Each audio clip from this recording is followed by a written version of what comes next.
Distinguished guests, ladies and gentlemen, good morning.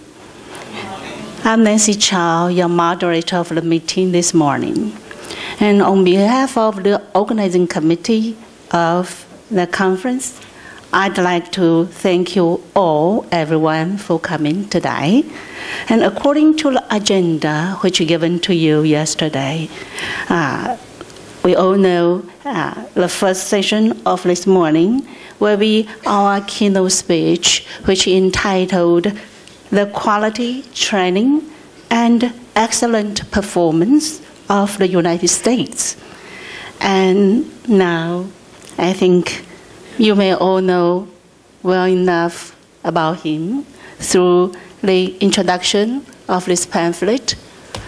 Still, I have the honor to introduce you, our keynote speaker, Matthew Stafford, Deputy Director and Dean of Faculty, Federal Executive Institute of United States of America. Okay, Matthew, please take the floor. Thank you very much. Okay. Xiao, hopefully I got that right. Ni hai. Got a better reaction? My name is Matthew. Long time ago, I used to covet titles like doctor and colonel. I earned those titles, and now they don't mean as much to me. I have learned through old age and experience that I covet your friendship far more than your respect, so please call me Matthew. I want to thank the ministers for having me today. Thank you very much. My distinguished guests in the first couple of rows, thank you very much. Also want to thank my fellow colleagues from the workshop over the last 2 weeks, both from the Republic of China and also from the countries around the world. I've learned so much from you, and I do appreciate your time. I want to thank my fellow conferees. Thank you for being here and for being so open and sharing in all that you're revealing to me. I've learned so much from you, and I do appreciate it very much. I was asked to talk to you today about quality training and performance within the United States of America. If you've read my biography, you know I'm a historian. The middle part of the word historian is story. Story. I like to tell stories. In school, my best subject was when I would put my head down on the desk, the teacher would read me stories, and I would fall asleep. I didn't know I could turn this into a career, but here I am. So I'm going to tell you some stories. My apologies in advance to my colleagues from the workshop who've heard some of my stories already. These are the things I'm going to talk about today. I'm very proud to share my thoughts on these topics. An excellent place for us to understand the United States civil service system is to understand something of my history. My history is relatively short. When you really want to understand civil service, you start with China. China's civil service history goes back to the Han Dynasty. It was Emperor Wu of Han who first established performance testing to make sure that we hired people based on their talents and promoted based on merits, not on inheritance or buying into the system. So we all have a great deal of heritage in the Han Dynasty in our civil service systems either today. For my country, I'd like to start with two experiments that started on our Atlantic seaboard in the 1600s, relatively recent in terms of Chinese history. The first was in 1607. English settlers arrived at a place called Jamestown in the tidewaters of the Atlantic coast. It was a horrible, horrible place to live. The area was surrounded by swamps. It was mosquito infested. The ground was terrible. It was difficult to grow things. These people came for economic opportunity, and they had to work very, very hard for their survival. If they stopped working, if they were hurt, then they died. And the mortality rates were incredible in this small area. You can see something of the village as it's reproduced today. Small huts huddled there on the edge of the new world, the new continent. Things only got worse for the settlers as they started to make enemies with the local indigenous population, the aboriginals, and war broke out. Jamestown developed a feeling of fierce independence in its settlers, and that is one of the major influences of my society even today. The second influence comes about 13 years later in 1620.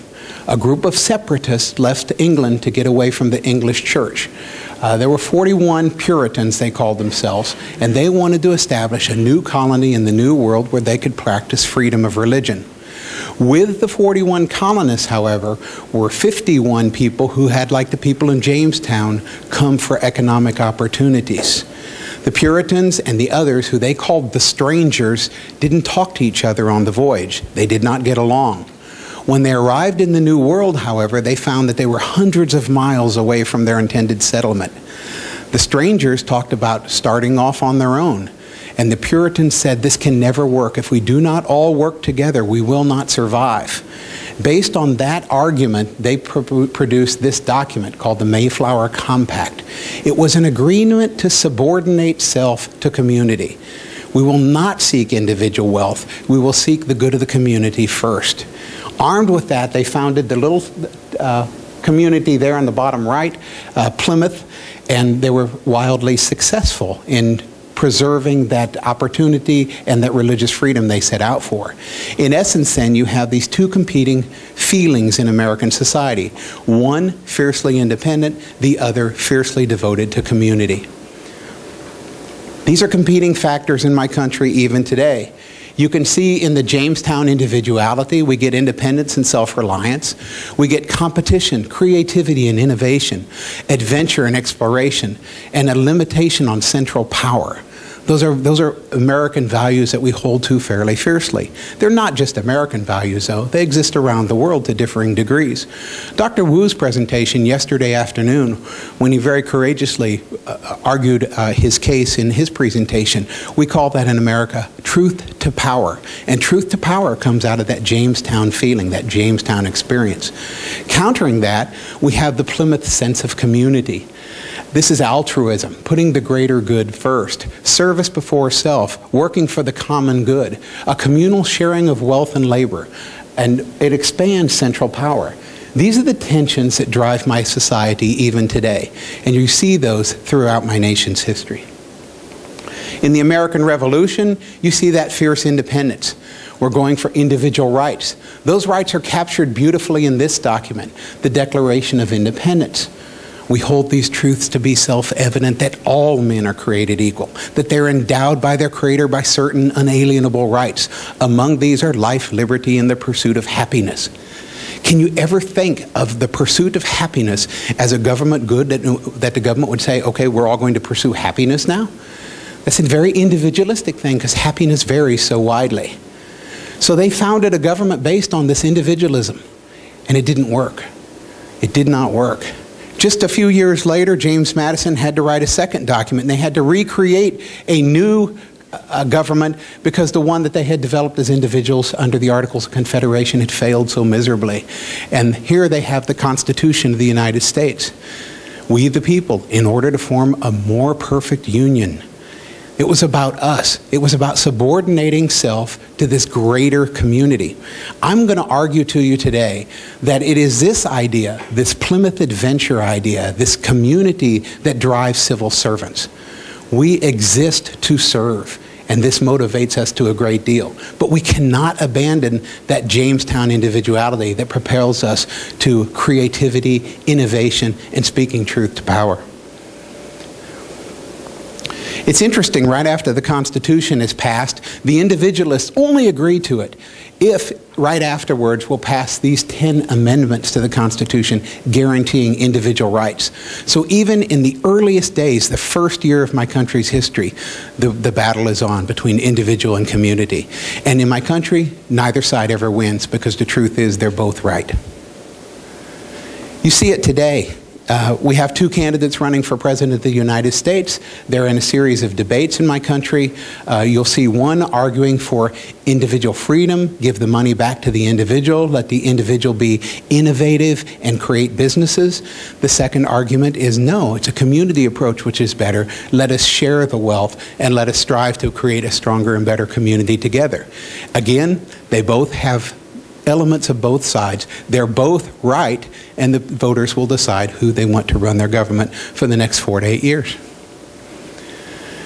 The civil service system is not directly addressed in the United States Constitution. All the Constitution says is the President will appoint those executives in the executive branch who are not specifically identified in the Constitution. How does this work? Really well for the first few years, but then something happens with the election of this man, Andrew Jackson. Andrew Jackson comes into office and he basically pushes out all the civil servants who were there before, and he hires his cronies, his friends, his supporters.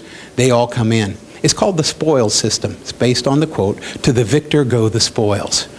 And Jackson uses the spoils system. It's so bad that all the Jackson people come in and they almost start robbing our government. Corruption is rampant. And we see, as a reaction to that, this strong push by the central government to limit the power of the presidency in terms of appointing civil servants. We have to move civil service up higher into an ethical standard so that it is not driven by any one political branch. We start to see that with the merit system to eliminate the spoils system. It's called the Pendleton Act of 1873. It basically says that civil servants will have their own ethic, that they'll ascribe to higher values, that they won't be driven by politics. And this is a very, very powerful movement in society at that time to eliminate the corruption that started with the Jackson era. This is the Pendleton Act and what it authorized. It's illegal to solicit campaign donations on federal property. It's illegal to fire or demote employees for political reasons. You have a very similar law in Taiwan, passed in 2009, that regulated government intervention to controlling political life of your employees.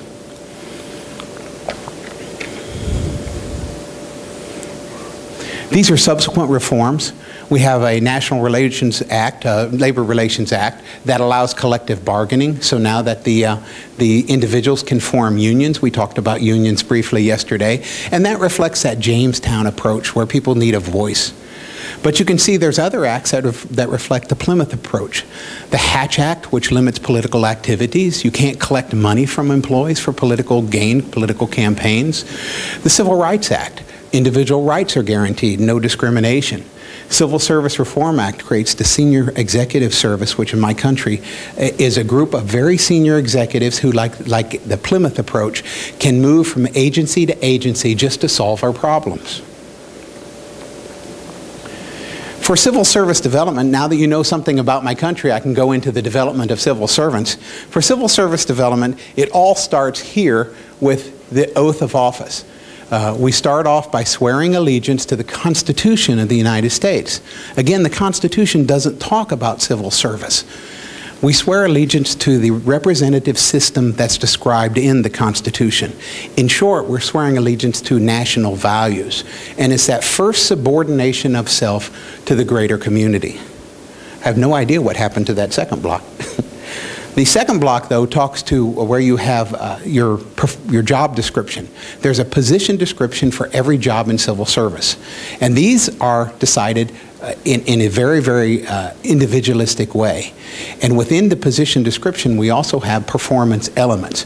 And the performance elements are negotiated between the individual and the individual supervisor. I have a group of faculty members who teach for me, and each of their performance elements is distinctly different, because each one has a very individual value that they add to my organization. This is the individual developmental plan. Once I have established performance elements, I sit down with my individual faculty member, and I sit down and I ask them what developmental opportunities they would like to achieve over the next year. And they identify those training and education and experience types of developmental opportunities they would like to pursue in the coming year. I also have them write down their career goals, what they want to do in 1 to 2 years and what they want to do in 2 to 5 years. And we sit down as part of their performance feedback and evaluate their progress in their individual development over the year. So I have one professor right now who's working on emotional intelligence, and I'm sending him to schools to learn more about neuropsychology and emotional intelligence and how that affects leadership at very senior levels. So that's his plan. Another member is working on curriculum development and and they're studying education and learning theory. So their plan looks completely different. It's a very Jamestown approach. It's very, very individualistic, but like Plymouth, it's all for the good of the society as a whole. We have 3 types of training. The 3 types of training are job-specific, which would be technical training in most terms, and that's things like you would see the law enforcement officers, food service employees, people who are doing tasks that involve manual labor. We have recurring training, which is safety, diversity, computer security, and this is training that comes up and we want everyone to take this training. We say effective immediately, starting on August 1st, everybody has to take this training and have it done by September 30th. And the 3rd type of training is leadership training, and that's where I spend most of my time. This can be supervisory training, it can be senior executive training. It's training to move you to higher levels. It involves leadership theory, some experiential activities. It's a very thorough, but it's also tailored and very, very independent. So everybody's leadership development journey is different. You'll see one of the Plymouth approaches that the Office of Personnel Management has adopted is competencies. We've heard a lot about competencies in the conference thus far, and I think we'll hear more about them today. We have 28 fundamental competencies, a total number of competencies that affect leadership development in the Office of Personnel Management. The idea is that if you want to move to the highest levels of leadership in the federal service, you will master all of these competencies. They break down into 5 areas across the top: leading change, leading people, but there's also fundamental competencies that support every one of the other competencies. These were created by the Office of Personnel Management a few years ago in an interagency conference. Conferees from across the federal government were brought together, and these were the 28 that they concluded were the most important. We've built training programs around these, we've built evaluation programs around these, and I'll talk more about these a little later. As I mentioned earlier, there's 3 forms of development. There's training, there's education, and there's experience. A lot of what we've talked about so far in this conference has been about training. I'm going to try to shift some of that focus and talk a little bit about education today. And as trainers and educators, we're all interested in the reinforcing benefits of experience. Training is a specific reaction to a known stimulus. You hear a bell, you turn a switch. You hear a fire alarm, you exit the building. You get a form, you fill it out a certain way, you file it in a certain way. It is very much a closed system. It doesn't allow for a lot of new or different stimuli. Oops. We saw an excellent example of training at the training center in the National Fire Agency in the Ministry of Interior that we visited on Friday. It was a beautiful facility. You can see up there, a state-of-the-art, the largest in Asia, and they do firefighting and earthquake rescue training about as well as anyone in the entire world. They showed us some of the training facilities they have.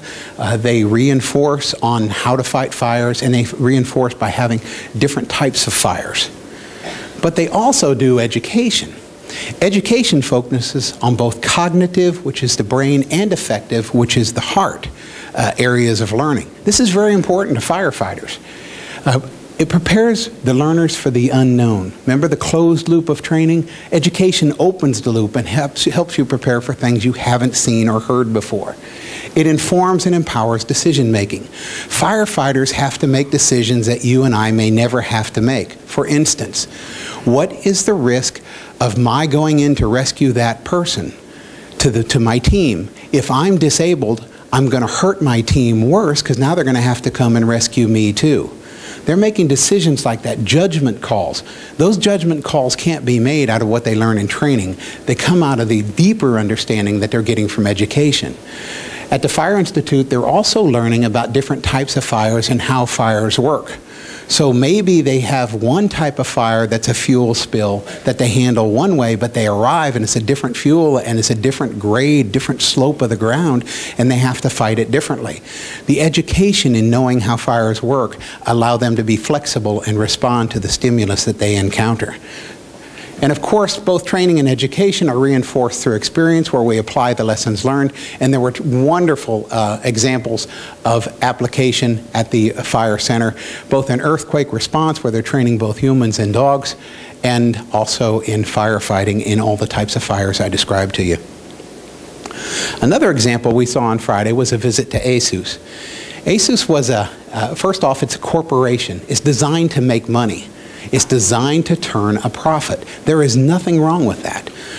Companies exist to turn a profit all over the face of the world. But ASUS realizes that there's something more, that people naturally ascribe to serve something bigger than themselves, higher, loftier values. And ASUS pursues those higher, loftier values in its corporate approach to business. They build a superior technological product. They have excellent training opportunities. They've expanded those training opportunities to schools in the local area, preparing young people for careers in the future in technology. They have education to drive innovation, and they also have vast training.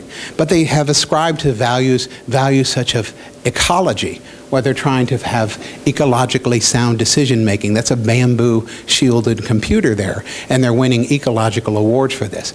Again, those high, lofty values that the company is embracing, and they're inculcating, they're teaching those values and getting their employees to buy into those values through a robust education program.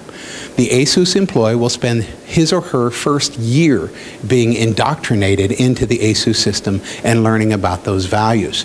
The question for us as civil servants, how much time are we spending to bring our new civil servants indoctrinated into those values that we share? I can tell you from my country, we spend very little time talking about those constitutional values that are so fundamental to our country, which is why at my school it's one of our driving themes. And my school is for very senior executives. And the feedback I get from my executives is, this is the first time in my 20-plus year career I've had this discussion. Ladies and gentlemen, that's too late. It's too late. Civil service values need to start from day one and be reinforced throughout the civil servant's career. We need to integrate training development, training education experience, because we know for a fact that the richest developmental experience occurs at the overlap of these three circles. Looking at it another way, there's three types of learning. We have cognitive learning, which is the brain. We have affective learning, which is the heart. We have tactile learning, which is the hands. And we need to exploit the opportunity to intersect those as much as possible. We all know that when we learn something and somebody tells us we have to memorize it, memory is not so good, especially when you get my age. But when we're younger, they give us all sorts of ways to remember things, and they let us practice it. We get to hold the words on cards. We get to draw the picture of the animal. And those things stay with us. Why do we not continue that tactile learning even as adults? We tend to see that training leverages mostly the cognitive and the tactile domains, and education tends to leverage mostly the cognitive and the affective domains. My argument is that as much as we can, we should leverage all three domains in our developmental programs. In my civil service training program, we have a variety of methodologies. We have online courses, and that's the OPM Learning Connection that we have, the Office of Personnel Management Learning Connection. You can take courses. These tend to stay at just the cognitive level with no tactile or affective reinforcement. And the learning outcomes, although the test scores are high, the impact back on the office, I think, is very, very low. We have formal courses. We do a little bit better with formal courses because we have then both the affective domain and the cognitive domain. On-the-job training gives us some tactile reinforcement, and we have external learning opportunities where we invest to send people to schools across our country and even around the world to learn more on the topics that they'll be teaching or the things they'll be doing in our government. For our online, we have an extensive course catalog of programs available so that the civil servant can pursue development in a Jamestown approach on their own and take as much as they want. We have a certificate for leadership, and the civil servant can pursue courses both online and in residence to earn what they call a lead certificate, and that looks very good on their promotion records in the future. It puts them in competition for rising up. It's a very Jamestown approach, but it's very successful. On-screen instruction and transcripting are also provided by OPM Learning Connection. Transcripting is just recording that the individual has completed the training and how well they did. Now that you know something about my country and something about the system that we operate in terms of our training, I'd like to talk to you a little bit about our challenges, our opportunities, and solutions. I always put challenges and opportunities together because in every challenge there is an opportunity. If a building burns down, there's now a vacant lot on which you can build a new building. In a disaster, there's opportunities. It's not all bad. The people who tend to look at disaster and chaos and challenges as all bad don't leverage those opportunities. A lot of times they're trapped in a closed-loop training mentality where something has gone off the rails, the stimulus is different, and they don't know how to react. They panic. In a fire, the people freeze. We find their bodies under desks, wet blankets over them. They've choked to death on smoke. The innovator, the one who understands the opportunities, is the one who takes his or her desk appliances, bores a hole through the wall, and escapes to safety. That's my argument, is we need to have more of these opportunities for innovation, and we need an education to open our eyes to that. So this is some of the things we're considering. Partnerships. I'm going to submit to you that in my government I have 1.7 million civil servants, that most of the problems my government faces at the tactical and operational levels of management and leadership have already been solved somewhere in the government. If we will just share the answers between us, the things that the Department of Labor is doing to become more efficient and more effective are the things that we could do over in the Office of Personnel Management. So we've got to increase the number of interagency partnerships. We're doing some of that now. Right now we're in partnership with the Department of Defense at the Office of Personnel Management, and we're working on a new plan for the development of mid-level civil service managers that will eliminate a lot of the duplication that we have in the past. A consistent set of opportunities to take people from junior to mid-level management. Another area we can improve is public sector institutions of learning. I know that's happening here at the National Academy for Civil Service because we saw local college students join us when we had our World Cafe the other day. I'm going to argue we need to do more of this. Throughout my academic career, I've been faced with moments where I did not know what to do, and I did not have time to research the answer. But in our public institutions, there are students who are looking for questions to answer for their master's thesis or their PhD dissertations.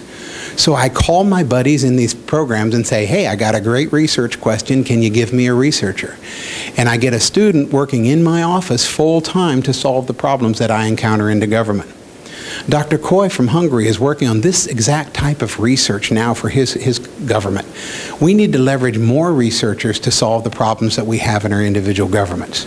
It's a wonderful opportunity. The partnership. We have partnerships right now with the University of Southern California in Berkeley that we're working on getting our courses to get credit in their programs and for their courses to be credited in our programs so we can jointly advance civil service education for the people who come through our programs. We have agreements with Harvard and many others underway. The last area is international agreements. We need to share. If sharing across agencies is powerful, then sharing across governments has to be equally powerful. Dr. Volke made the argument yesterday about international education. This is international education. This is sharing. This is the opportunity for us to reach across our international borders unfettered by the political restrictions that country, but in the spirit of civil service, under that effective domain, that heart of serving our publics, we can share ideas and increase efficiencies. Let's let that continue as we leave here at the end of the conference. Another area we're looking at that was also a topic of discussion when we were at the ASUS company is reduction of duplication overlap. They're using Lean Six Sigma. It's a current cutting-edge management theory. There are lots of these that come out of lean logistics. Lean Six Sigma is worried about these items. Clearly, those would all benefit our governments. But seldom do I see governments take this kind of close scrutiny on what they're doing within their individual governments. That's an exception to that, the military. I've seen military forces do this, but the military forces that are doing this, largely, they don't take it to its conclusion. As the speaker observed yesterday, when the military goes to war, its purpose is to fight and win. It stops worrying about the economies of scale, about how we can save money on the battlefield. Victory becomes the operative point, and it tends to turn its back on some of those opportunities.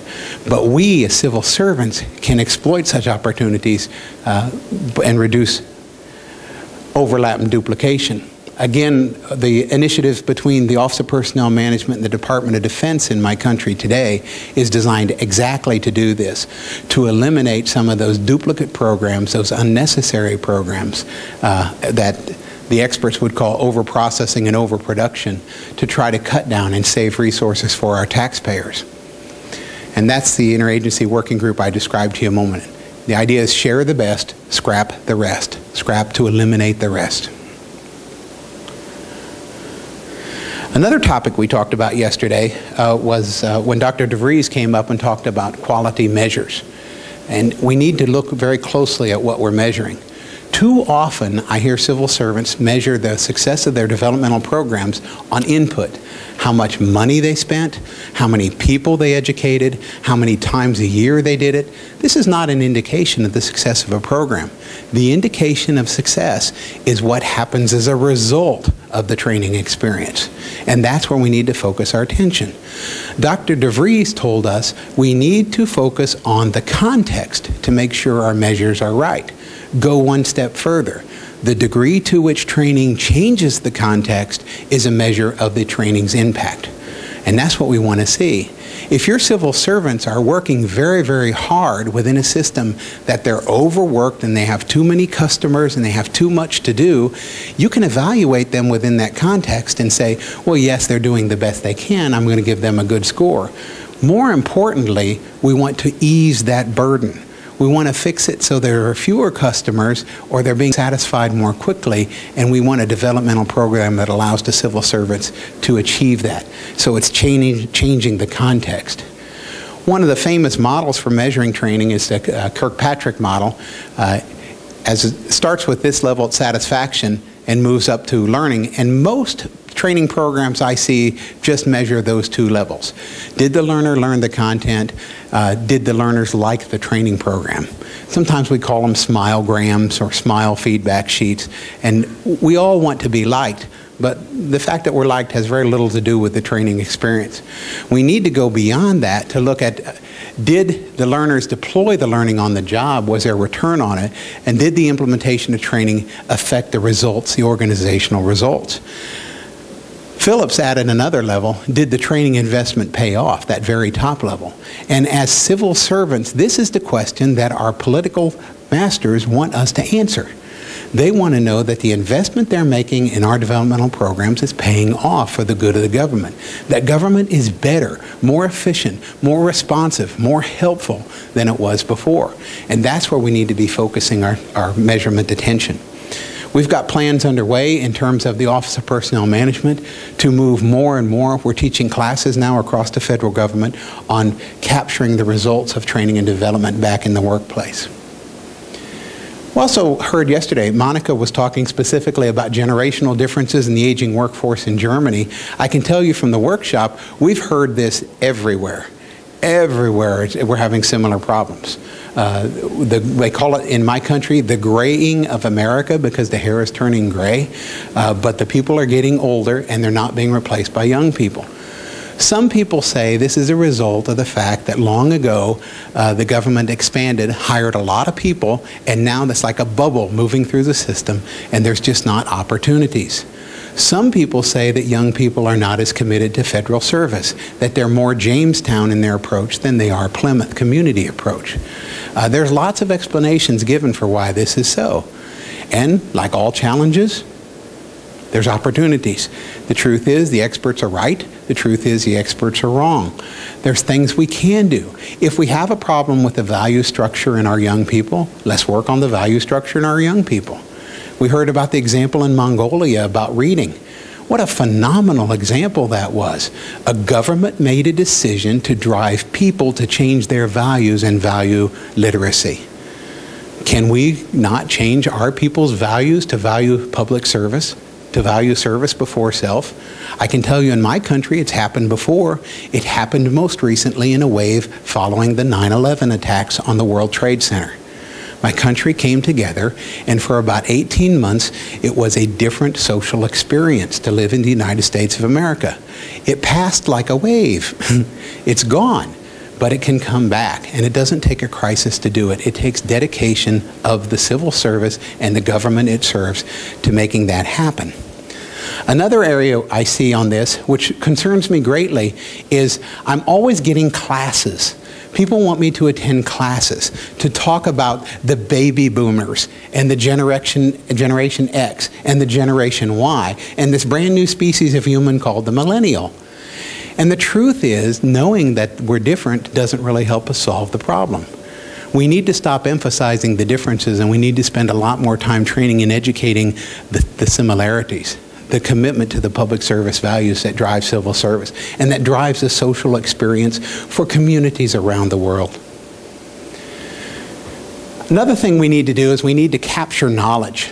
In the senior civil servants that we have now, they know how to do their jobs. We have got to capture that knowledge. It's very threatening to walk up to someone and say, write down everything you know, because immediately they think they're about to replace me. That's not the case. When we were at ASUS, they told us that a core competency is that competency that cannot be replicated anywhere else. It is something unique to you and your business. This is a wonderful model for a private enterprise to make a profit. This is a horribly bad model for a civil servant. Because a civil servant, we ascribe to those community Plymouth values. And we understand that capturing knowledge for sharing improves the community. So this is one area we can spend our time. Another area is education. We've got to educate people and have them prepared to understand, to break out of the loops of the training, to understand the new stimulus that can come and how they're going to handle new problems in the future. And the problems are changing. We need more intergenerational mentoring. We have in my country, we put a very senior executive with a very junior executive, and we have this kind of mentoring relationship where they help them understand what's going on in the government and how they should guide their careers. Over the last few years, we've tried something called reverse mentoring, where we take very senior executives and put them under the tutelage of a very junior executive so they can learn things about technology, the new society, the new communication process. This has proven phenomenally successful, and the senior executives are starting to learn more about this strange breed of human being called millennials. The last thing I'll say is risky, and that's we have got to allow for risk-taking. How did you learn the things you know now? I'm going to argue some of the best lessons you've ever learned in your life you learned through failure. You learn through falling down. The best bicycle riders crash. The best roller skaters crash. I have pilots who, after they have landed a plane, you may have seen the pilot in the United States who landed his plane on the river outside Washington, D.C., and he's now regarded as one of the best pilots in the world because he landed on water. That was not what he wanted to do that day. He had an entirely different day planned for himself. But in pulling off that landing on water, he's now an expert, and he teaches other people how to crash land on water. We have got to allow our people to take risks, not just for the learning. There's another element to risk-taking that I think is very important. One very interesting man in the history of our world was Napoleon Bonaparte. Like him or hate him, you have to understand that even his greatest detractors call him the greatest military leader of all time. That's his enemies. Okay. There's a whole science of warfare that evolved just to counter Napoleon Bonaparte. He was also a very, very smart man, very wise. He understood human nature. On the day that Napoleon crowned himself Emperor of the French Empire, and he handed out the eagles to create his marshals, a reporter came to Napoleon, paparazzi, and asked this question: Napoleon, what type of men are these marshals of yours? And Napoleon said, I don't know. They've never been defeated. It's a phenomenal insight into human character. Napoleon Bonaparte understood that we don't show our character when we always win. If you want to see the character of someone who always wins, I will show you a spoiled child. The spoiled child who gets everything the spoiled child wants always wins, and they turn into spoiled adults.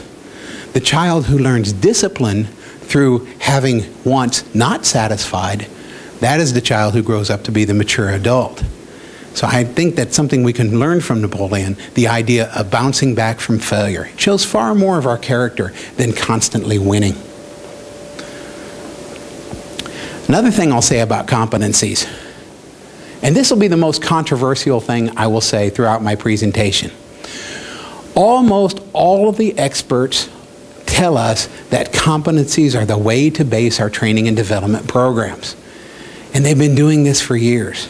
The question is, what if the experts are wrong? What if building the perfect federal executive is not a matter of just building bricks and stacking them, which is how we do competencies? What if it's something more? What if there's architecture involved? My friend Massimo is an architect, so he'll understand this.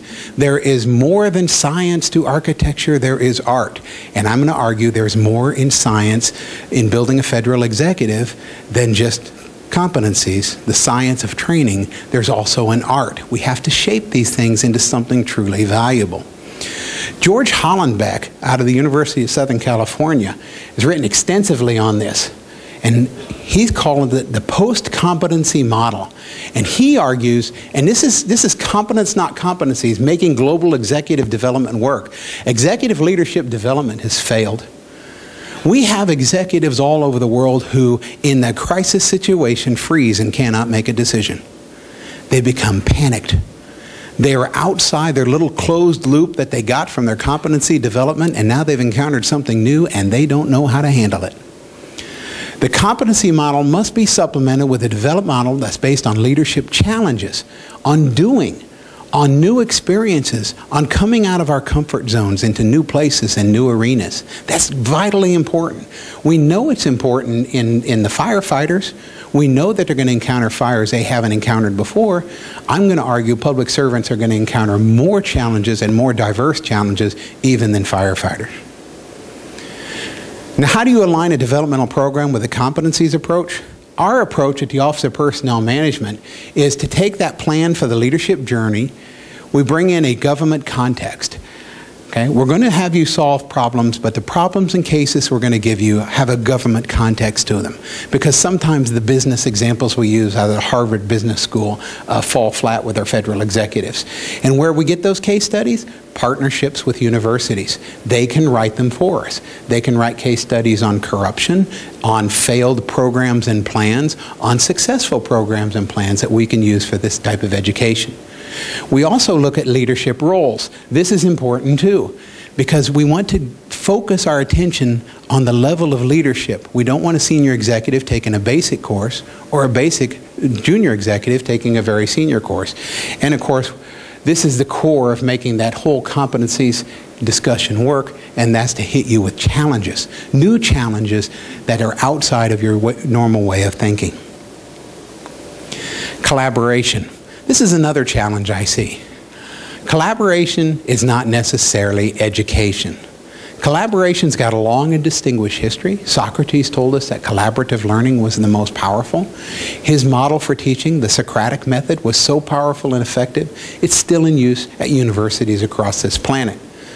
But it's not necessarily a good thing to say that we move directly from Socrates to Facebook. Facebook is not very educational. Yes, you can argue that some knowledge is being created through these social interactive sites, but is it knowledge that actually advances humanity or any cause? My daughter, when she lived at home, was addicted to social media. And I would always ask her, what are you discussing? And she would say, boys, movies, music. There is more to life than boys, movie, and music. And that's what's going to happen on these networks if we don't monitor them and try to make something useful out of these networks. So what we have to do is find out some method for making these technologies, these collaborative technologies, educational and useful for us. It's funny, when you go on the subway, and whether it's London, or whether it's here, or if it's Tokyo, or if it's in Washington, D.C., isn't it amazing that you see all the people with their head down and locked in their little devices? They're not talking to each other, but they're collaborating. Isn't that interesting? Are they building knowledge? Are they taking advantage? Are they expanding the social circles to meet new people? Probably not. Much like the training example, they are locked into small communities and new learning is not being introduced in those communities. It's really frightening for our future. I love this sign I found on your subways the other day. Cell phone etiquette. It's so predominant now that we have to have rules judging society to make sure that our cell phone use doesn't interfere with the lives of others. But this is like my country too. It's everywhere.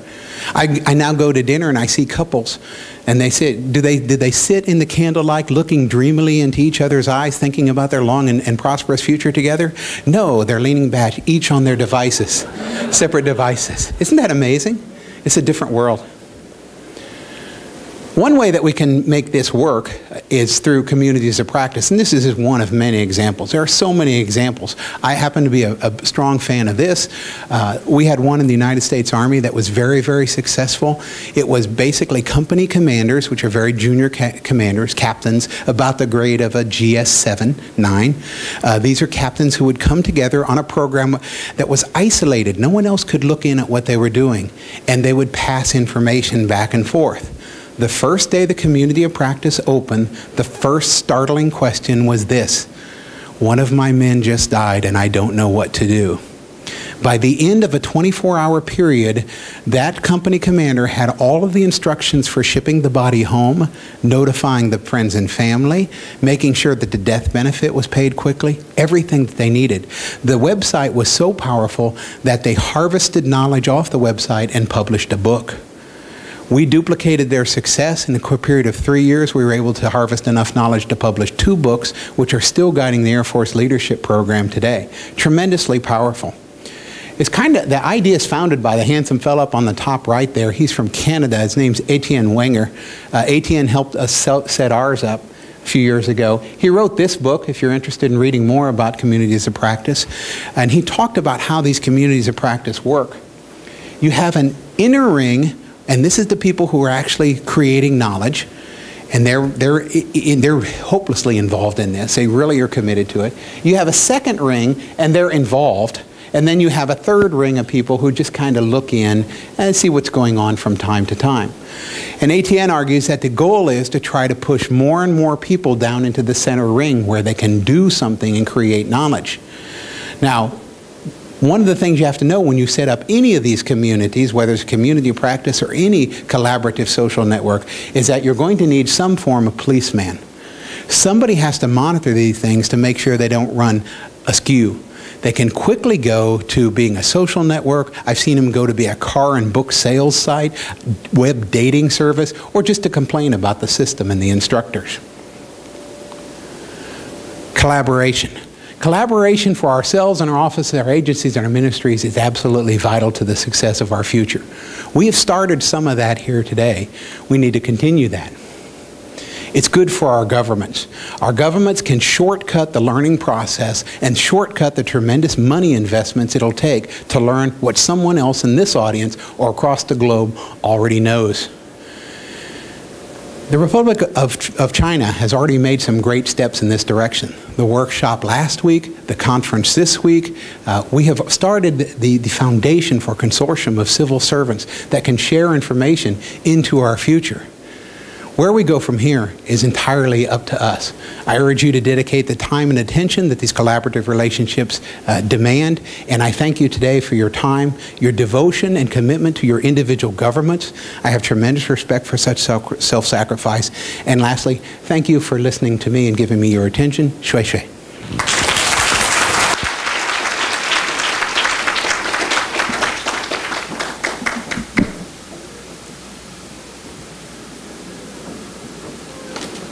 Okay, It's really comprehensive status reports and an insightful future prospect of the training system of civil servants.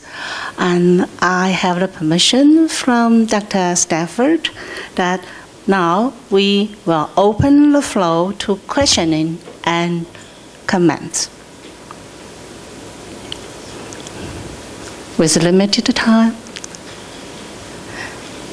But Dr. Gao, would Dr. want to add anything to the lecture? Okay, I think we run out of time. Therefore, let me take a minute to sum up the main point of this session. Even though it's always on mission impossible to build a consensus on the point of view and conclusion for any international conferences, I think we all agree with that. We do believe on that. We should continue to collaborate across our international boundary. And although our languages and structures of organization differ widely, however, as civil servant, we do share some common values, especially a commitment to our governments and, more importantly, to the people of our individual nations. And these common values, just like Dr. Stafford said, lingers closely as a family. And to maximize this kind of familiar relationship, we indeed requires to be willing and open to sharing our knowledge, education system, and of course, experiences. And I do believe this great gathering, the 2012 International Conference on Human Resource Development in the public sector, will not only promote cooperation, friendship, and mutual understanding among experts from different countries, but also will make positive contribution toward the international partnership of civil servants dedicated to excellent effectiveness and efficiency in public sector.